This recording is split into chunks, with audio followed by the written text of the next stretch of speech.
CTV News at 5 with Tony Ryma and Rick Wyman with weather. Good evening. So glad you are with us on this Monday, September 8th. A 63-year-old cyclist has died after a collision in Sault Ste. Marie. It happened Sunday at the intersection of Wellington Street East and Kohler Street. A 22-year-old driver was involved in the crash and police are still investigating. An intense fire at the Great Pacific Mill in Englehart yesterday saw crews from several neighboring communities called in to assist. The Englehart and area fire department responded to a call around 5 in the morning to find a large pile of waste wood on fire. The wood pile was roughly 18 meters by 92 meters in size and had been designated to be chipped up as hog fuel or biofuel. The blaze was so intense, crews from Savard and Earlton Fire Services were called in and supplied an extra water tanker and established a water shuttle system. The cause of the blaze has not been determined. Terrible news for a family in the greater Sudbury community of Garson. Fire crews from 5 stations were called to a home on Stacy Crescent around 2:30 Friday morning. Officials are crediting working smoke alarms and helping the occupants get out safely. The house is a complete loss. No word yet on a cause, but the fire chief says it is not suspicious. Damage is estimated at $750,000. Well, a much cooler day out there. Is this the norm going forward? It's time for your first check on weather, so let's bring in CTV's Rick Wyman. Rick. Tony, let's go back to last week. And of course, the predictions were for some warmer temperatures this week. We're going to get them. Our systems map brought to you by CAA. Get your membership today at getcaa.ca. Some rain in the forecast for Timmins tomorrow, 10 to 15 millimeters of rain. And of course, a risk of a thunderstorm in Sault Ste. Marie and some rain tomorrow as well. We'll get into the 5-day weather details. Over the weekend, what did we get, Tony? We got cloud, we got some sunny breaks, and we got the chance of showers. Yes, chance of showers a lot over the course of Saturday and Sunday. Weather details as to what you could expect coming up. Thanks, Rick. An inquest into the death of David Gorley began today. Dr. James Kovacs will be the presiding officer, and Peter Napier will be the inquest counsel. Gorley was 57 when he died on July 17, 2018 at Health Sciences North in Sudbury following an interaction with OPP officers 5 days earlier. On that day, emergency services received a call about a man who was running in and out of traffic on Bow Street in Parry Sound. Officers used a conductive energy weapon on his upper thigh twice. Following the incident, he was transported to hospital. The cause of death was due to cocaine toxicity. And the inquest will examine the circumstances surrounding Gorley's death. The jury may make recommendations aimed at preventing further deaths. It is expected to last 4 days and hear from about 4 witnesses. The Federation of Northern Ontario Municipalities is encouraged to hear the Prime Minister and Ontario's Premier are suggesting reforms to Canada's bail system. FNOM's president and North Bay's police chief both shared their reactions with CTV News today. Lydia Chubak reports. The Federation of Northern Ontario Municipalities says it's been lobbying the federal and provincial governments for bail reform for the past 4 years. FNOM says its members and police services have long raised concerns about the revolving door justice system that allows repeat offenders back into its communities. The Prime Minister and Ontario's Premier have recently stated reform is needed. This government is committed to reforming the criminal code. People are absolutely done with us. We have to change Young Offenders Act. We have to make sure we have bail reform, and we need mandatory sentences. FNOM's leader says these words are encouraging. We think it's a step in the right direction. The last thing you want to see is anybody incarcerated, but the reality is there are some that need to be dealt with and a little harsher. Wayland says North Bay's Police Chief Darrell Longworth has been a strong participant in all of FNOM's meetings on the issue. Chief Longworth says if people are a danger in the community, they need to be kept apart from it. If there's a risk that they're going to cause violence or wreak havoc in the community while they're awaiting trial, then they should be kept in custody.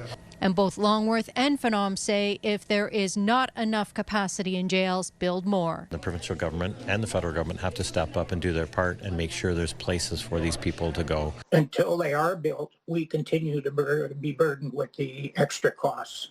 Phenom says it will follow up with the Prime Minister and the Premier to ensure they stay true to their words. Lydia Chubak, CTV News, Timmins. And fire crews in Timmins rescued 3 people and their dog after their boat overturned Saturday. The vessel flipped over on Meadow Lake, 8 kilometers south of Timmins. The fire department was having difficulty locating the boat from the shore and dispatched its rescue vessel from Wealthy Lakes. The boaters were found showing early signs of hypothermia, but with no other injuries.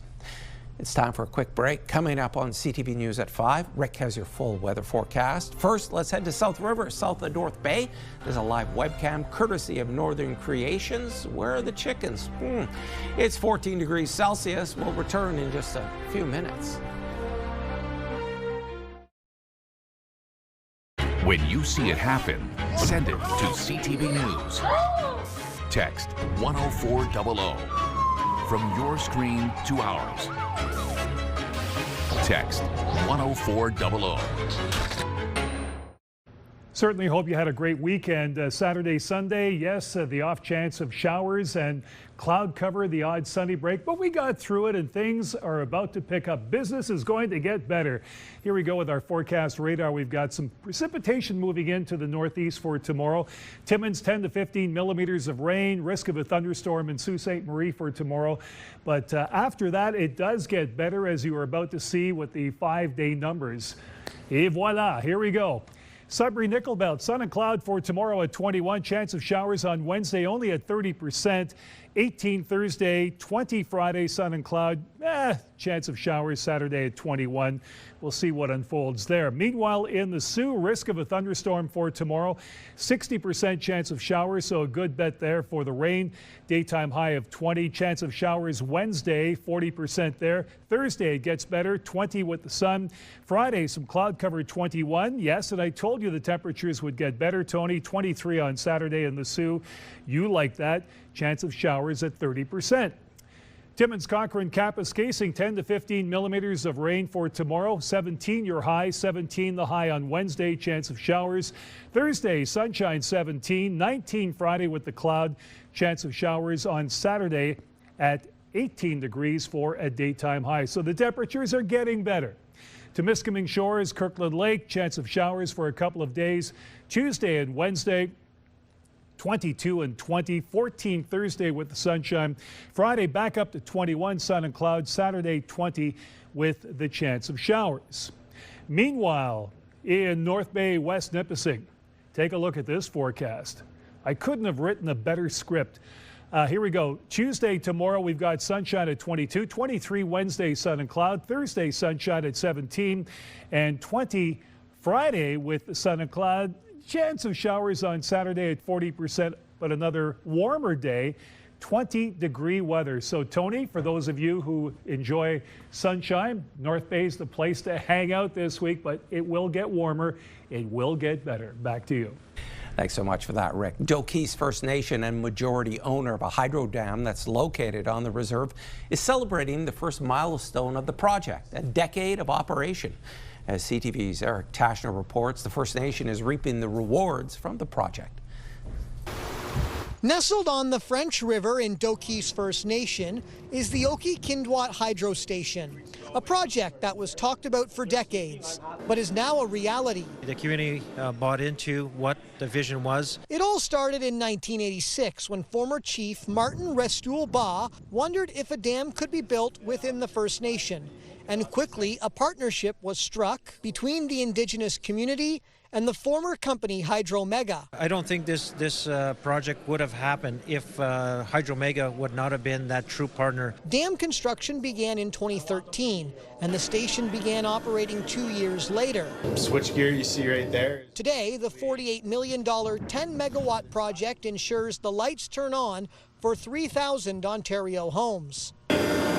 Power producer First Light took over the project and decided to continue it after it purchased Hydro Mega in 2023. The electricity goes to the closest point of consumption, so we're really looking at, powering the area. The First Nation community owns 40% of the project. 4 years ago, a trust was established to protect and manage the revenue that flowed in from the dam for community projects.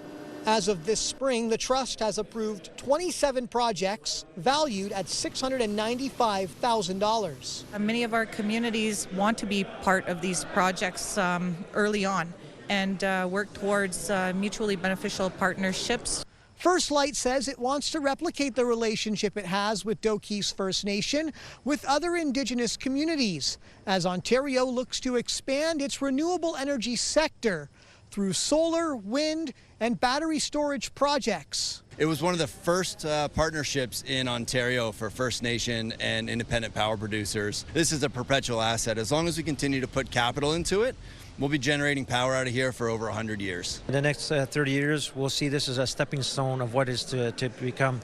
We have looked at other projects in conjunction with First Light. Hoping to continue a relationship for decades to come, a power surge that the First Nation community was looking for. Eric Tashner, CTV News, Doki's First Nation. A lot of communities are strapped for cash and having to fix up aging infrastructure and facilities. But one community group is taking the bull by the horns. It's all to keep the arena open. At the end of summer, the Mindamoya Arena Repair Committee donated more than $23,000 for repairs to the J.H. Burt Memorial Arena in Mindamoya. Funds were raised by a variety of means, including bottle drives, pancake suppers, and donations from the business community. It all started with a group of residents who petitioned council to step up and fix the facility. They saw a need and volunteered to fundraise. We really hope that the municipality of Central Manitoulin is taking note of the incredible outpouring of support that we've had for our beautiful old arena, and that they continue to work with us and do the right thing and keep it open for business.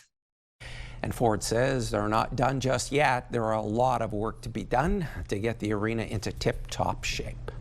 He had 16 of them coming up on CTV News at 5. A Greater Sudbury man is giving up his wolf dogs, but they're going to remain together.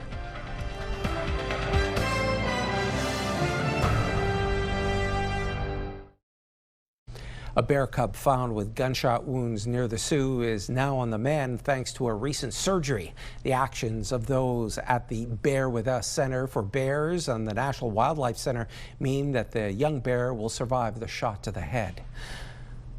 The 18-month-old bear was first brought to the Sprucedale Sanctuary southwest of Sundridge on June 8th after being captured by the Ministry of Natural Resources in Sault Ste. Marie. The bear was reportedly shot illegally along with its mother, wildlife veterinarians. Dr. Sherry and Dana Cox with the National Wildlife saw the bear on June 16th, realizing the cub would need time for its jaw to heal before it could be operated on. Last Friday, the pair performed an hour-long surgery to remove the roots of 2 shattered teeth as a result of the bullet wound. Sherry Cox says the bear will no longer be in pain and will be able to live a normal life. It has an excellent prognosis in terms of healing of that jaw and returning to full function. Bears do a lot with their lips. They're very tactile and very gentle. And so when they eat, that bear has plenty. It still has molars back there. It has its canines. It has its incisors. So that bear will do just fine in the wild from the jaw healing perspective. Dr. Cox expects the cub will be released back into the wild in the coming weeks. We now know about the fate of 16 hybrid wolf dogs living in the Wanapate area of Greater Sudbury. Today, their owner appeared in court to plead guilty to illegally possessing them and learn the animals will not be euthanized. Instead, they will be moving to an accredited facility. CTV's Alan Everson reports. Brighton Bongard leaves Provincial Offences Court a happy man. Despite facing $5,500 in fines, he learned when his 16 hybrid wolf dogs are seized by the MNR from his property, they will be live released all together in an accredited, authorized care facility. I'm excited about that. I love how the ministry has handled it at the end, where they finally come together, figured out a solution for my dogs, and all my dogs are going to keep together. My biggest concern with separating my dogs is that if you don't do it in a proper way, the depression will unfortunately hurt the dogs. Bongard was in court Monday After pleading guilty at an earlier appearance, he was fined for unlawfully keeping wildlife without authorization, making a false statement to a conservation officer, and the unlawful purchase of wildlife. It all started back in 2021 when a friend gave him 5 puppies and said they may have wolf in them. I acknowledge I might have not done the right thing by not DNA testing my dog and knowing what I had. I completely plead guilty to that, not knowing what I had. At the same time, I knew there was going to have to be consequence to my actions. The prosecutor declined an interview, but told the court although the animals have been seized by the MNR, they are under the care of bond guard until they are removed, and that their home has been found, and the relocation will happen within the next few months. No location was given. I have not been guaranteed on a establishment. I have been told that it's in driving distance of Sudbury. Bond guard was also given 2 years probation, with one of his conditions prohibiting him from possessing wildlife once the hybrid wolf dogs are removed from his property. He still faces other charges under the Fish and Wildlife Conservation Act, which will be back before the courts in December. We reached out to the MNR, which says as the case continues to be before the courts, the ministry is unable to provide further comments. Alana Everson, CTV News, Sudbury. The annual CIBC Run for the Cure for Breast Cancer Research is in a few weeks, and today in North Bay, it was the launch of the campaign. The Run for the Cure is in its 21st year and will be taking place on Sunday, October 5th. This week is also Think Pink Week in support of the event. Statistics show 1 in every 8 women will be diagnosed with breast cancer. North Bay officials say registration and donation numbers are up. And on September 9th and 10th, CIBC will be matching dollar for dollar donations up to $500,000. And in just a few minutes, we will check in with our friends over at Pure Country. You're watching First at 5. Over the weekend, the 2nd Battalion of the Irish Regiment marched through Greater Sudbury as a reminder of history and the significance of the regiment in the city. CTV's Madison Merrier has more.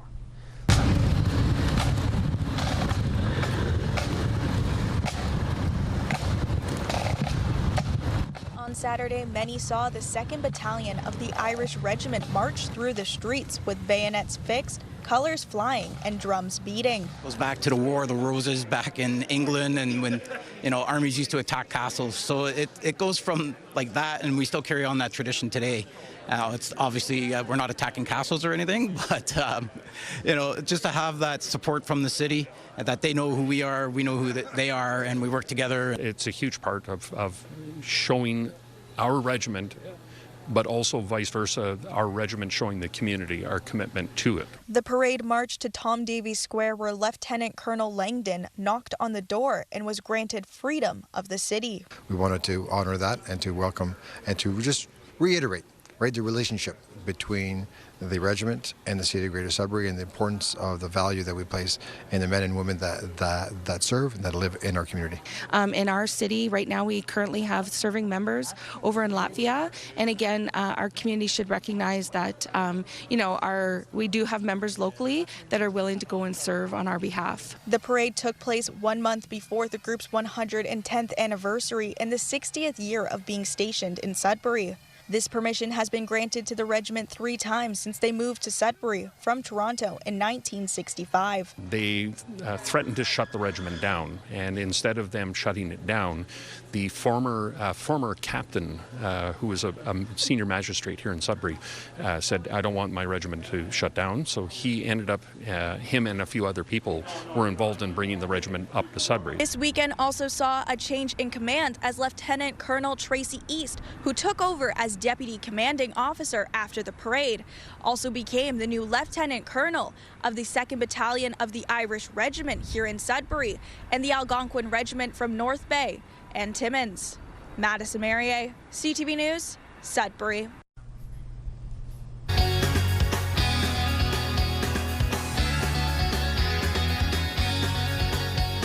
A Another chance to win on Pure Country, and this could be the best one yet. Coop, how does $1,000 cash sound? That sounds pretty good, not gonna lie. Every week, we are doing just that, giving away $1,000 cash. And all you have to do is text us on those cues to text throughout the day, Monday to Friday. Coop, $1,000 cash, let's say you won it. On the funometer, I'm gonna rate your idea. What would you buy with $1,000 cash? $1,000 cash, brand new pair of shoes. I'm hard on these feet. It's time for some new shoes. $1,000 would get me a pretty good pair. 2 out of 10. 2 out of 10 on the funometer? Do they light up? Yeah, and they have wheels. 3.5 out of 10. Some people call those rollerblades, but whatever. You could be getting all kinds of the fun stuff with that $1,000 cash. Remember, text us when you hear those cues to text. Text the word grand followed by your full name, and just like that, you will be in the running to win. All the details can be found on our website, purecountry917.ca. Be listening on the radio dial 91.7 or for free on the iHeartRadio app.